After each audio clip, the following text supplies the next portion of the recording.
C'est jour dédié pour la leçon de l'âme de Léa Bat Tamar Zichron Levracha. Ça arrive souvent, quand on fait une Titla Yadayim en communauté ou en famille, on fait la queue au lavabo, et un fait une Titla, après il s'approche, il soulève les mains pour faire la bracha, et après il s'essuie. Attendant, quelqu'un déjà va aussi faire une Titla. Et celui qui fait une Titla maintenant, il entend le Amen de la bracha de celui qui était avant lui. Est-ce que pendant qu'il fait l'intitadaim, il peut répondre Amen, oui ou non? Alors en fait, il y a une marloquette entre les deux plus grands poskim Sfarad de notre génération, le Rabbi Tzemach Shaul et le Rabbi Yosef. Le Rabbi Yosef, il dit, tu peux répondre Amen jusqu'à avant la bracha. En fait, il y a 3 étapes. Tu te laves les mains, après tu souleves les mains, tu fais la bracha, après tu t'essuies les mains. Normalement, on doit toujours faire la bracha avant qu'on fait une mitzvah. Pourquoi est-ce qu'on fait ici la bracha après? Parce qu'on a les mains sales. C'est pas kavod, c'est pas honorable pour la bracha, que tu fasses une bracha avec les mains sales. Alors qu'est-ce qu'on dit? On va d'abord se laver les mains. Et après, je ferai la bracha. Mais on te dit, mon cher, mais depuis quand on fait une bracha après qu'on a fait la mitzvah? Dans aucun cas on peut faire une chose pareille. Le seul qui peut faire une chose pareille, c'est... Non. Ça dépend. Il y en a qui disent le converti. Le converti qui va tremper au mikvé, il ne peut pas faire une bracha avant qu'il soit juif. Donc il trempe, et une fois qu'il sort, il s'habille vite, on lui met un petit short, et hop, et il fait la bracha de se tremper dans le mikvé. Les Ashkenazim et certains Sfaradim disent aussi qu'on peut, certains Ashkenazim, pas tous, et certains Sfaradim disent qu'on peut faire la bracha après l'allumage des bougies de Shabbat. La Roi Yosef est très contre. Il dit qu'il faut faire avant. Alors, comment se fait-il que tout le monde est d'accord que là, on fait la bracha après? Réponse, c'est que la mitzvah n'est pas finie. Elle finira quand? Lors de l'essuyage des mains. Donc, quelque part, j'ai pas encore fini la bracha.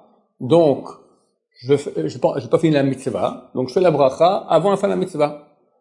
Je répète, il y a 3 étapes. D'abord, se laver les mains. Après, faire la bracha. Après, s'essuyer les mains. Quand je fais la bracha au milieu, j'ai pas encore fini. Parce qu'il reste encore l'essuyage des mains. Donc, j'ai pas encore fini, on peut considérer que j'ai fait la bracha avant la mitzvah, vu que j'ai pas encore fini la mitzvah. Tout le monde est d'accord que du moment que j'ai fini d'essuyer les mains, c'est trop tard. Quelqu'un qui s'est essuyé les mains et a terminé, s'il y a encore un peu d'eau, au point où c'est au farmachat pire, comme on expliquait dans les cours précédents, que si je touche maintenant ici, et je passe maintenant à un autre endroit, l'autre endroit sera mouillé, alors je peux encore faire la bracha. Même c'est un petit endroit comme ça de la main. Mais si maintenant ce n'est plus mouillé à ce point-là, c'est presque complètement sec, ou à plus forte raison complètement sec, t'as raté la bracha, trop tard Balthazar, qu'est-ce qu'il faut faire?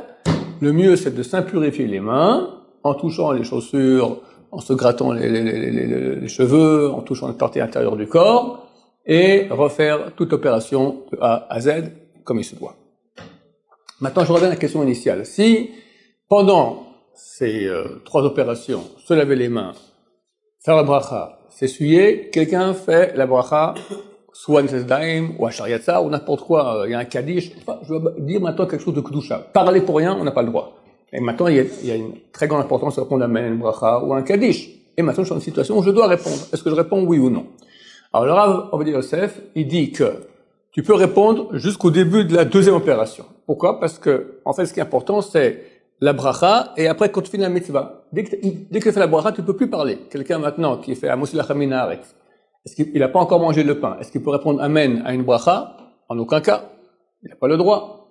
Ah, c'est très important de répondre Amen. Tant pis, il y a la Kedusha de Yom Kippour. D'accord? Tant pis, mon cher ami. Entre la bracha et la consommation, en aucun cas, on parle. Presque en aucun cas. Là aussi, vu que la fin de la mitzvah, c'est l'essuyage des mains, donc, une fois que tu as fait la bracha, tu réponds plus Amen jusqu'à ce que tu aies bien essuyé les mains. Rabbi Tzemach Shaul, il dit non. Il amène des preuves comme quoi, quand on a fait l'intitadaim, la mitzvah est complètement terminée. Et néanmoins, Chazal en fait un cas exceptionnel où on fait la bracha après pour pas la faire avant vu qu'on a les mains sales. Dès lors, d'après lui, une fois qu'on a fait la bracha, on peut déjà répondre Amen. Et on peut pas répondre Amen avant qu'on ait fait la bracha. Donc, un dit avant on peut pas, après on peut. Un dit avant on peut, après on peut pas. Alors nous, qu'est-ce qu'on va faire? Vu qu'on a un principe qui dit que dans tous les cas où il y a un safek si on peut répondre Amen ou pas, on répond pas. Par exemple, on est dans la Chazara. Le Cher Tzibour, il ne nous laisse pas le temps de répondre Amen entre deux brachot. Ça arrive très souvent chez les ignares. Ils font une bracha, Baruch ata Hashem, Hakel HaKadosh, ata chonen lamdat. On n'a pas eu le temps de répondre Amen. Il a fait la liaison entre les deux. La halakha est que le tzibour, le public, ne répond pas Amen.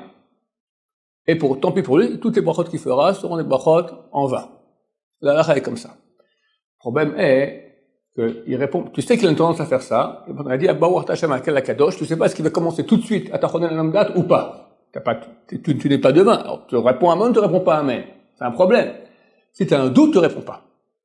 Dans tous les cas, on a un doute, bien que c'est extrêmement important de répondre Amen et bracha, et celui qui ne répond pas exprès, c'est extrêmement grave. Dans les cas de doute de Amen, on ne répond pas. Donc là aussi, on a un doute si on doit répondre Amen ou pas. Donc là, depuis le début des opérations de nettoyage jusqu'à la fin, on est complètement essuyé. On ne répond pas Baruch Adonai, l'olam, Amen, Amen.